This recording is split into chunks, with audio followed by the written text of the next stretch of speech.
This is Jarrod Horak. In this video, I will analyze the Grade 2 Rebel Stakes at Oaklawn on Saturday, February 22nd.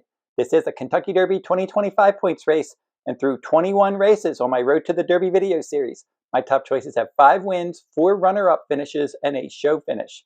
2 of my top choices have scratched out of this series, so I'm officially 5 for 19. Now, my top choice getaway car won the Sunland Derby on February 16th. My top 4 ran 1, 2, 3, 4 in that order on that race on Sunday. So let's see if I can make it 2 straight Derby points race winners with this Rebel Stakes. Now, I will post John Battaglia Memorial, Cincinnati Trophy, and Honeybee Stakes videos later this week. So stay tuned for those Derby and Oaks points race videos, and let's keep this channel growing. Now, this Saturday, February 22nd, I am offering full card analysis at Santa Anita in Oaklawn.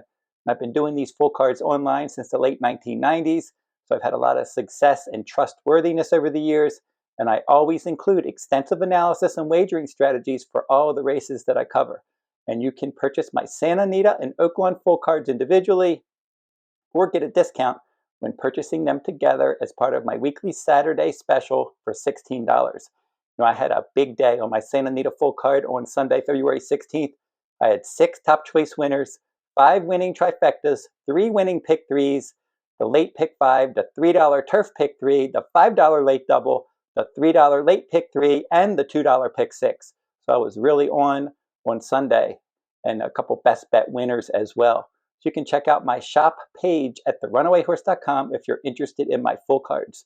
Now, the early weather forecast for Rebel Stakes Day at Oaklawn calls for mostly sunny skies with a high temperature of 41. And now we're going to meet the field for the 2025 Rebel Stakes, and I will give out my contenders from last to first. Saturday, February 22nd, 2025, Oaklawn, race 11, grade 2, $1.25 million Rebel Stakes for 3-year-olds, 1 mile and a 16th on the main track, and the scheduled post time is 6:23 p.m. Eastern Time. And now we'll pull up the field, and Cole Battle will break from the inside post, and he's already won 2 Kentucky Derby points races, and he's got a versatile running style. Admiral Dennis is number 2. He was disappointing in the gun runner, and then he exits an optional claiming win for trainer Brad Cox. Sandman is number 3. He was a troubled second in the Southwest Stakes last time out for trainer Mark Casse.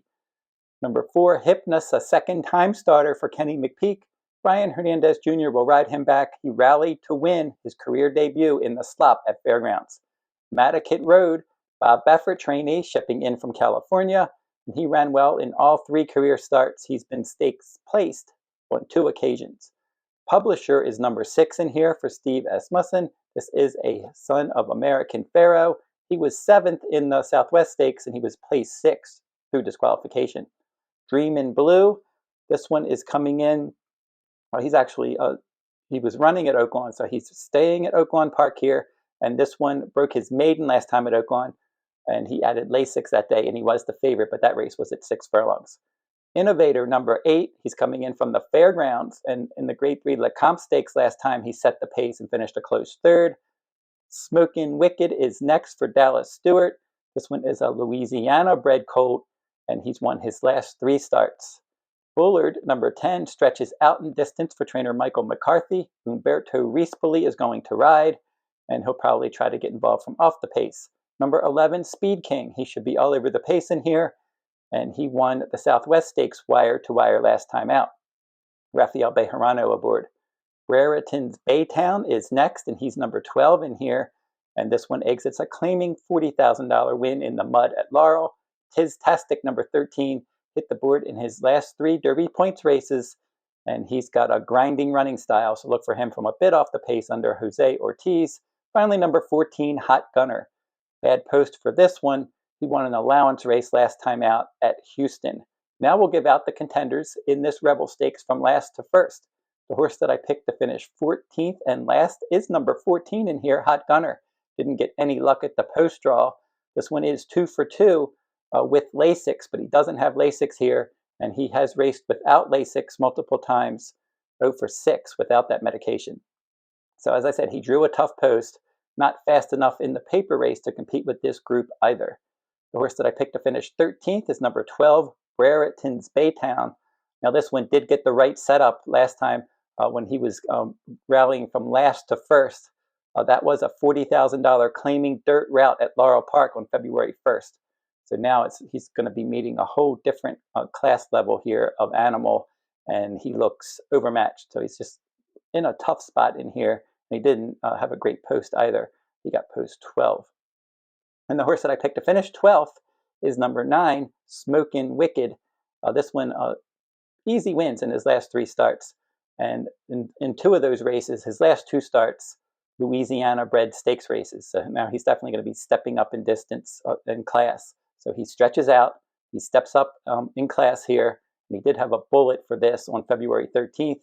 And I think he will be forwardly placed in here, but we're going to be saying that about a few of these rivals because it looks like the pace should be honest. Now he does lose Lasix in this race, and as I said, he should impact the pace, but I don't think he's going to be around at the end. And the horse that I picked to finish 11th is number 7, Dreaminblue. And he added blinkers, and he missed by a head. That was in the mud at Oaklawn on December 29th. And then he graduated, breaking his maiden by 3.5 lengths when he was the favorite at 6 furlongs on January 25th.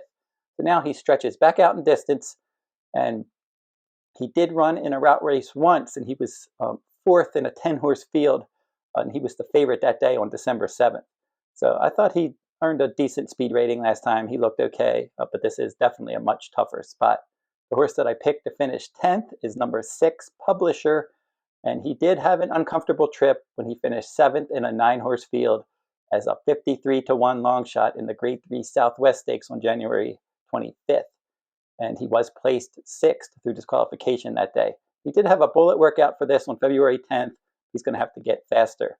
The horse that I picked to finish 9th is number 8, Innovator, for trainer D. Wayne Lucas. Now, he's 1 for 8 in his career. He's had 4 runner-up finishes, and then he finished 3rd once as well.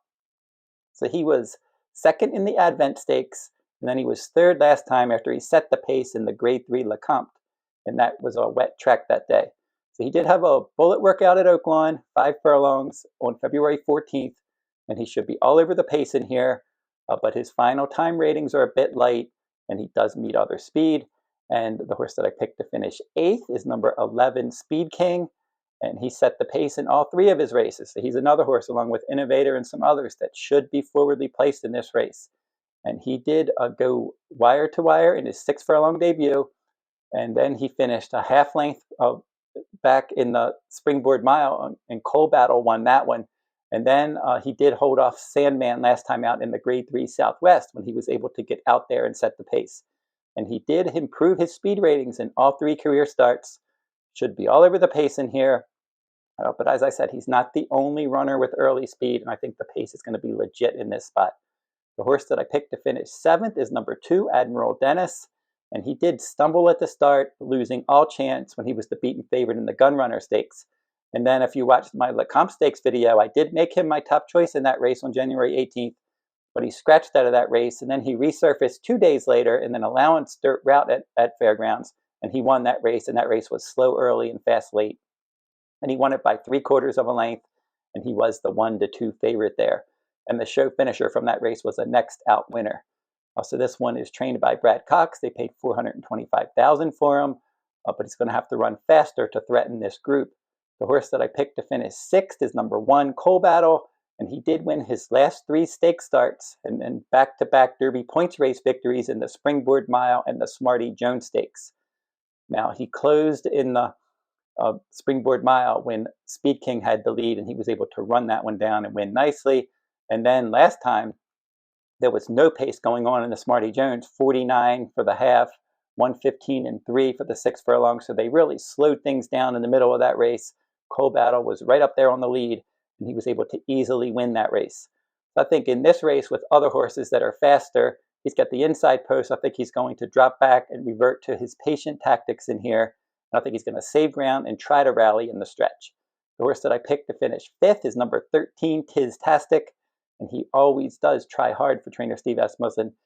This one is a turf route stakes winner, and he did hit the board in his last 3 Derby points races. He was 2nd in the Grade 3 Street Sense, 3rd in the Grade 2 Kentucky Jockey Club Stakes, and 3rd in the Grade 3 Southwest Stakes.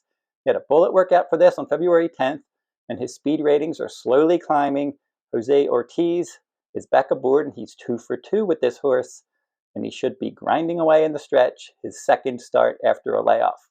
The horse that I picked to finish fourth is number 10, Bullard, and he did go last to first in his sprint debut, and then after that race, he got plenty of pace help in the Grade 3 Bob Hope Stakes, and he went last to first there, and he defeated Madaket Road, who's also in this race. That was his second career start. And then he finished third, and it was a flat effort behind Barnes and Romanesque in the Grade 2 San Vicente last time out.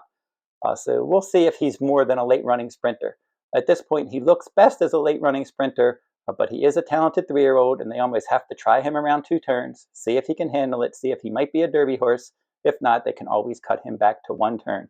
The horse that I picked to finish third is the 5, Madaket Road, and as I mentioned, he was clearly second best behind Bullard in the Grade 3 Bob Hope Stakes. That was his career debut, so he started in a graded stakes race, and he was clearly second best. A good effort there. Then he added blinkers. He broke his maiden when he was the favorite in a maiden special weight dirt sprint at Santa Anita in his second career start, and then he was best of the rest when he finished third behind his talented stablemates Citizen Bull and Rodriguez in the Grade 3 Robert Lewis Stakes at a mile and a 16th on February 1st. We did have a 6-furlong bullet for this race on February 16th. Irad Ortiz Jr. is his new rider, and Bob Baffert has won this race 8 times. The horse that I picked to finish second is the 4, Hypnus, and he's a second-time starter for Kenny McPeak, and he did rally to win his dirt sprint debut. That was in the slop when he was 16-1, and that was on the Grade 3 Lecomte undercard on January 18th at Fairgrounds, and he did run faster than Lecomte winner Disco Time that day. So his dam, a Dream Tree, was a 4-time stakes winner, and that one was trained by Bob Baffert, and she did win the Grade 1 Starlet in 2017. So Kenny McPeak is high on this Into Mischief colt, and we'll see what he can do in this spot. And my top choice in here is going to be number 3, Sandman, and he is an improving Tappet colt. They paid $1.2 million for this one. Mark Cassie is the trainer. He was beaten 10 lengths in the Grade 3 Iroquois Stakes at Churchill last September. That was the first Kentucky Derby points race. And then he was third in the Grade 3 Street Scent Stakes in October. And then he seemed to turn it around in his last couple starts, and he's really looked improved.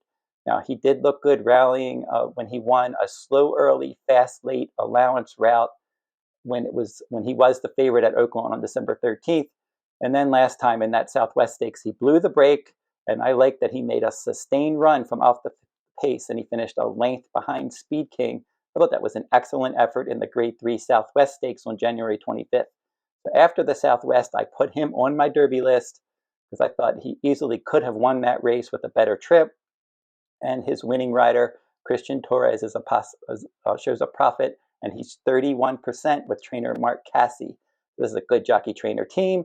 This is a good closer with stakes form. That was a good effort in a Kentucky Derby points race last time under less than ideal circumstances. In this race, there are multiple horses that like to show early speed, and I think Sandman from post 3 drew a good post.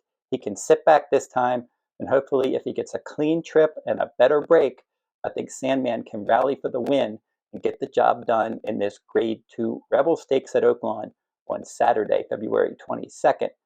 So don't forget to like, comment, and share these videos if you like them. Subscribe to my channel as well. And until I see you next time, which will be later this week with more Derby and Oaks points race videos, good luck at the races.